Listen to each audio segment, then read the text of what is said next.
মমতা বন্দ্যোপাধ্যায় বিশেষ করে ইদানিংকালে বাংলা ভাষা, বাংলা সংস্কৃতি এবং বাংলার মনীষীদের নিয়ে যেন অনেক বেশি কিছু বলছেন। এমন বলছেন যেন বাংলার সব কিছু একমাত্র তিনিই জানেন। কিন্তু এই বাংলার মনীষীদের নিয়ে কথা বলতে গিয়ে, বাংলার মনীষীদের নিয়ে মিছিল করতে গিয়ে তিনি যা করে বসলেন, তাতে কার্যত বাংলার মনীষীদের প্রাণের প্রিয় ঈশ্বরচন্দ্র বিদ্যাসাগরকে অপমান করা হলো নাকি? নিজের পরনে, নিজের গলায় দেওয়া একটি হলুদ রঙের উত্তরীয় তিনি শটাং কাকে পরালেন? না, বাংলার প্রিয় ঈশ্বরচন্দ্র বিদ্যাসাগরের মূর্তিতে পরিয়ে দিলেন। এভাবে সস্তার রাজনীতি করতে গিয়ে বাংলার সংস্কৃতিতে আঘাত আনছেন মমতা।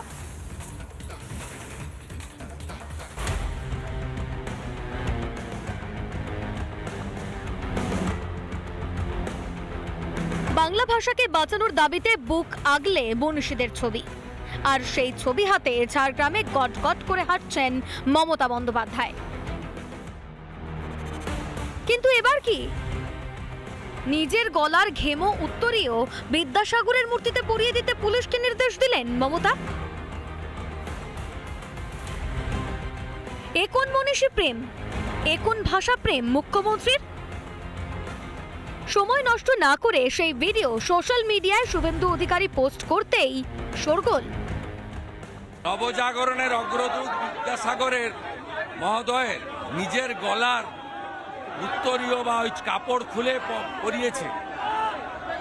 এই বাঙালি সংস্কৃতি, ভারতীয় সংস্কৃতির ইনি তার প্রতীক। যদিও এটা প্রথম নয়, এর আগেও মমতার ভাষা প্রেম দেখেছে বাংলা। যাহারা তোমার করিয়াছে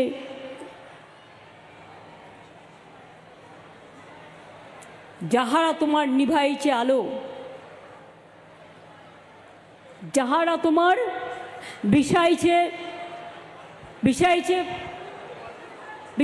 বায়ু, নিভাইছে তব আলো, তুমি কি তাদের ক্ষমা করিয়াছ? তুমি কি বেসেছো ভালো?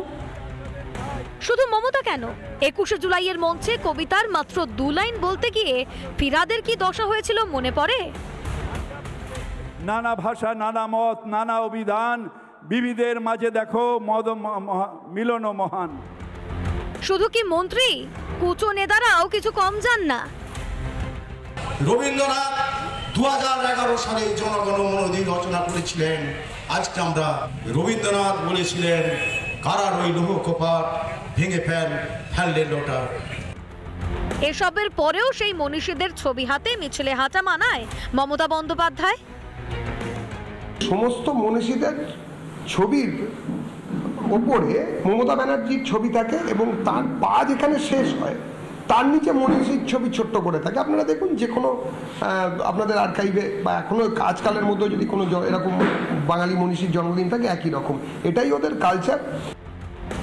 যারা বাংলার দুটো লাইনও বলতে পারেন না, তাদের মুখে বাংলা ভাষা নিয়ে বড় বড় বলে কি মানায়?